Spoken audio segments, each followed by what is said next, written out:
आइए सर। नमस्ते मैम। नमस्ते। नमस्ते सर। सर सर आप क्या कर रहे हो? अरे सर, आप ये क्या कर रहे हैं? चौकीदार के पैर छू रहे हैं। अगर ऑफिस से किसी इंसान ने देख लिया ना, हमारी इंसल्ट हो जाएगी। आप ऑफिस के बॉस हो के आप पैर छू रहे हैं। सर आप पैर छूने दीजिए मुझे। आपके पैर छू के ही तो आज मैं इस मुकाम पे पहुंचा हूँ। सर ये क्या बोल रहे हैं? एक चौकीदार के पैर छूने से कौन सा मुकाम हासिल कर लिया आपने? आपको पता नहीं है मामले से चौकीदार अभी ज्वाइनिंग हुई है इसकी 4 दिन पहले यहाँ पे। रूबी, ये मामूली सा चौकीदार ना एक टाइम पे प्रोफेसर होता था और इन्होंने ही मुझे पढ़ाया है। क्या? मेरे पास तो इतने पैसे भी नहीं होते थे कि मैं पर्सनल ट्यूशन्स ले सकूं। उस सर ने मेरी स्किल्स देखी, मेरे अंदर का जज्बा देखा, तो इन्होंने मुझे बोला कि आप मेरे पास ट्यूशन पढ़ने आ जाया करो, मैं आपसे कोई पैसे नहीं लूँगा। और तो और मेरे पास एक्स्ट्रा नोट्स भी नहीं होते थे, तो सर इधर उधर से अरेंज करके मुझे वो सब ला के देते थे। अच्छा, नमस्ते सर। तो सर की आपकी ये हालत। सर ये सब क्या देख रहा हूँ मैं? सर आप तो काफ़ी अच्छे टीचर थे और काफ़ी सारे लोग आपके पास पढ़ने भी आते थे, तो अभी ये सिक्योरिटी की नौकरी कैसे कर रहे हो आप? वो सर क्या है कि सर पहले तो मुझे आप सर मत बोलिए, जिस नाम से बुलाते थे वही नाम लीजिए, आकाश अच्छा लगता है। वो आकाश, जब तक हमारी नौकरी चल रही थी, जब तक मैं लोगों को पढ़ा रहा था, बच्चों को पढ़ा रहा था, तब तक तो सब कुछ ठीक था, पैसे आ रहे थे। लेकिन जैसे ही मैं रिटायर हुआ और घर पे रहने लगा और खाने लगा, फिर बच्चों ने मुझे निकाल दिया। ओहो, तो बहुत बुरा बताइए हुआ। आजकल के बच्चों का तो। मुझे फिर मैं ये नौकरी पकड़ के 4 दिन से फिर मैं यही कर रहा हूँ, और मुझे नहीं पता था कि ये आकाश आपका है। क्या आप जानते हो? मुझे बहुत गुस्सा भी आ रहा है और बहुत ज़्यादा अफसोस भी हो रहा है। वो सर जिसने ना जाने कितने पेरेंट्स के बच्चों को संस्कार दिए, अपने माँ बाप के लिए अच्छा काम करने के लिए, उनके लिए आगे बढ़ने के लिए, और उन्हीं के बच्चों ने उन्हें घर से बाहर निकाल दिया। तुम्हें पता है रूबी, मैं ना इस काबिल भी नहीं था कि बड़ा होकर कोई अच्छी जॉब पा सकूं, लेकिन पता नहीं सर ने मेरे अंदर क्या देखा और मुझे डे बाय डे मोटिवेट करते रहे और बोलते रहे कि एक दिन तू ज़रूर कुछ ना कुछ अच्छा करेगा। और आज मैं जो कुछ भी हूँ ना, सिर्फ सर की वजह से हूँ। सर एक्चुअल में वो कहते हैं ना, हीरे की परख जोहरी को होती है, तो वैसे ही इन सर को अपने स्टूडेंट की परख थी कि हाँ ये बच्चा काबिल निकल सकता है, इस पर मेहनत करनी चाहिए, इस पर अपना इन्वेस्टमेंट करना चाहिए। वो मैंने भी बचपन से देखा है, जिस बच्चे में हुनर ज़्यादा होता है लेकिन पैसों से उसका परिवार मजबूत नहीं होता, लेकिन टीचर बहुत मेहनत करते हैं उस बच्चे पे कि वो पढ़ लिख कर ज़रूर उनका नाम रोशन करेगा। और हर टीचर को खुशी मिलती है जब बच्चा कोई अच्छा मुकाम हासिल करता है, तो वही सर के साथ हुआ। अभी चले सर, लेट हो रहा है हमें। एक सेकंड सर, आप ये काम मेरे सामने करेंगे, ये मैं रोज़ रोज़ नहीं देख पाऊंगा। आप एक काम कीजिए, आप मेरे साथ ऑफिस में चलिए और फिर शाम को हम घर चलेंगे। पक्का सर? नहीं आकाश, आप क्यों इतने मेरे लिए परेशानी झेलोगे? मैं ठीक हूँ। सर मैं कोई परेशानी नहीं झेल रहा हूँ, मैं बस गुरु को अपनी दक्षिणा देना चाहता हूँ, जो कि उस टाइम पे मैं नहीं दे पाया, और आज मैं देने के काबिल हूँ, तो मैं अपने गुरु को अपनी दक्षिणा ज़रूर दूंगा। लेकिन आकाश, बड़े दिक्कत के बाद तो ये नौकरी मिली है, तो फिर मैं ये छोड़ना नहीं चाहता। सर आप भी ये सिक्योरिटी का काम बिल्कुल अच्छा नहीं लगता। आप जिस काम के लिए बने हैं, आप वही काम करेंगे। आपको बच्चों को पढ़ाना अच्छा लगता है, आप बच्चों को पढ़ाएंगे।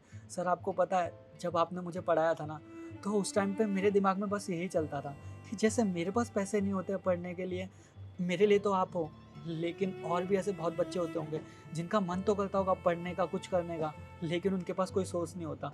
तो जब भी भगवान मुझे उस काबिल बनाएगा कि मैं किसी की मदद कर सकूं, तो मैं एक ऐसा इंस्टीट्यूट खोलूँगा जिसमें उन सारे बच्चों को मैं पढ़ा सकूं, जिसमें वो पैसे देने लायक ना हो। तो सर इंस्टीट्यूट तो मैं खोल सकता हूँ, लेकिन अच्छा टीचर कहाँ से लाऊंगा? और शायद भगवान की यही मर्जी थी कि उन्होंने किसी ना किसी रूप में आपको मेरे से दोबारा मिला दिया। अब आप वो इंस्टीट्यूट संभालेंगे और उन सारे बच्चों को पढ़ाएंगे जो पढ़ने के लिए पैसे नहीं जमा कर सकते हैं, और आप मेरे जैसे और ना जाने कितने आकाश आगे बढ़ाएंगे। ये तो बहुत अच्छी बात है सर, आप इंस्टीट्यूट खोलने का सोच रहे हो और गुरु भी मिल गए हमें। बिल्कुल रूबी, क्योंकि मैं चाहता हूँ कि हमारे इंस्टीट्यूट की जड़ें ऐसी हो कि आने वाले 100 सालों तक भी हवा का झोंका या फिर आंधी तूफानों से हिला ना पाए, और ना जाने मेरे जैसे कितने आकाश पढ़ लिख के सर की छत्र छाया में रहे और आगे देश का भविष्य बनाए। हाँ बिल्कुल, तो सर को लेके चलते हैं ऑफिस। आइए सर।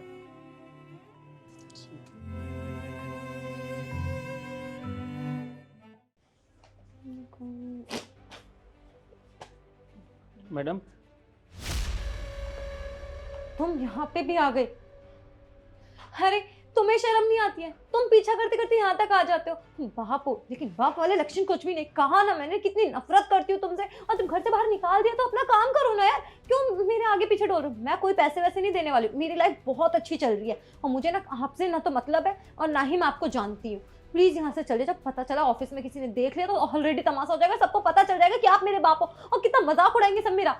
अरे इतनी मुश्किल से मुझे जॉब मिली है, पीछा करते हुए पता नहीं किसने तुम्हें पता दे दिया। पहले मेरी बात तो सुन लो। कुछ नहीं सुनना मुझे, अपने दिमाग में बिठा लो, वरना अच्छा नहीं होगा तुम्हारे लिए।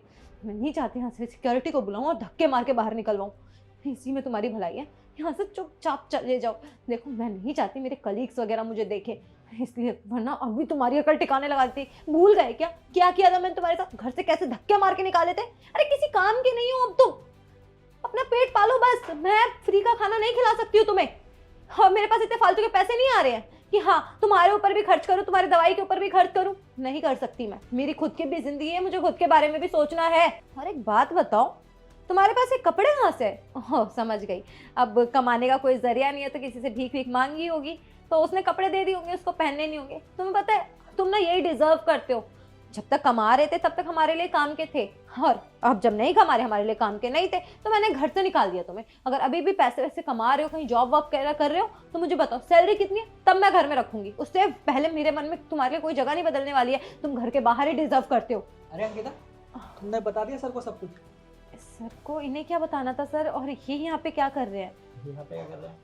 आज से ये पूरी मैनेजमेंट संभालेंगे यहाँ की। जितने भी हाँ। स्टूडेंट्स आएंगे, जितने भी प्रोफेसर्स वगैरह आएंगे, उन सबको यही देखेंगे कि But- कौन टाइम पे आ रहा, कौन टाइम पे सर- नहीं आ रहा। पहले आप मुझे बता तो देते, मुझे नहीं पता था। और वैसे भी इनसे वेल एजुकेटेड टीचर है तो जो कि इंटरव्यू के लिए खड़े हुए सामने, उनको देखूं या इन्हें देखूं मैं? तो तुम्हें मुझे बताने की जरूरत नहीं है कि किसको रखना है किसको नहीं। तुम्हें नहीं पता कि ये मेरे क्या लगते हैं। क्या? क्या हुआ सर, सब कुछ ठीक है? आकाश, मैं यहाँ काम नहीं कर ओ सकता। हेलो, हमारे सर हैं वो। अंकिता, इज्जत से बात करो। सर इज्जत से ही बात कर रही हूँ, इसलिए अभी इन्हें इस तरीके से बताया। भाई आपका नाम ले रहे हैं, पूरे ऑफिस में कोई भी आपका नाम नहीं लेता, सब सर सर करते रहते हैं। हाँ ये आपका नाम ले रहे हैं। चुप करो तुम नहीं जानती हो कौन है ये। कौन ये है? मेरे वो सर है जिन्होंने मेरा उस वक्त साथ दिया था जब मैं कुछ भी नहीं था। मेरे पास पढ़ने के लिए पैसे नहीं होते थे, एक्स्ट्रा ट्यूशन फीस नहीं होती थी, तब सर ने मेरी मदद करी थी। मुझे इतने सारे नोट्स ला के दिए थे, और तो रात के 12-12 बजे तक मुझे बिना टाइम के पढ़ाते रहते थे। यही तो प्रॉब्लम है सर, कि इनके घर वालों ने इन्हें घर से बाहर निकाल दिया। मतलब सर ये क्या बोल रही है, आप जानते हो? हाँ आकाश, इन्हीं लोगों ने तो मुझे भगाया था घर से, और ये मेरी बेटी है। वो, तो इनके आदर्शवादी बच्चे आप लोग हो, एक तुम और एक इनका लड़का। तुम लोगों ने मिलकर इनको घर से निकाला है। शर्म आती है तुम लोगों को? जो इंसान दूसरों के बच्चों तक को शिक्षा देने के लिए हमेशा तैयार रहता है, वो अपने ही बच्चों को अच्छी शिक्षा नहीं दे पाया कि वो बड़ों के साथ कैसा व्यवहार करे।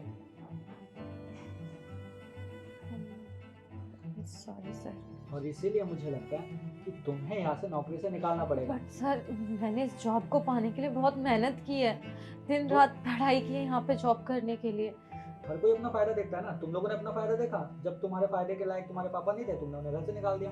और यहाँ पे मेरे इंस्टीट्यूट में तुमसे ज्यादा जरूरत तुम्हारे पापा की है, तो ऑब्वियसली मैं तुम्हें यहाँ से निकालूंगा, क्योंकि तुम्हारे होते हुए तुम्हारे पापा यहाँ पे सेफ महसूस नहीं करेंगे और ना ही अच्छे से काम कर पाएंगे। उन्हें हमेशा ये डर रहेगा कि कहीं ना कहीं उनकी बेटी आके उनको कुछ ना कुछ बोल देगी, और इस वजह से उनका माइंड अपसेट रहेगा। तो बेहतर यही है कि मैं तुम्हें यहाँ से जॉब से निकालूँ। नहीं आकाश, ऐसा मत करो।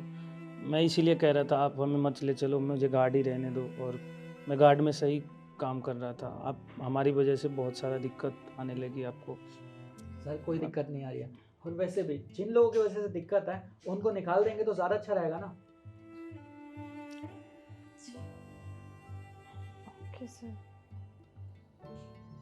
निकल जाओ यहाँ से,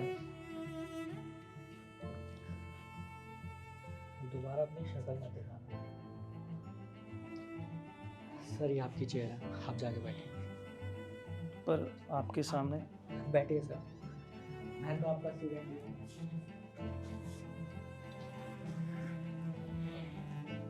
और सर उधार लेने की जरूरत नहीं है, मैं 2-4 दिन बाद आपके बेटे को दूसरे इंस्टीट्यूट में बुला दूँगा। बस अभी दूसरे में मैं इसलिए ठीक है आकाश। हम मतलब काम देखिए, और साथ सारे बच्चों को अच्छे से पढ़ाइएगा जैसे आपने मुझे बताया। बिल्कुल आकाश,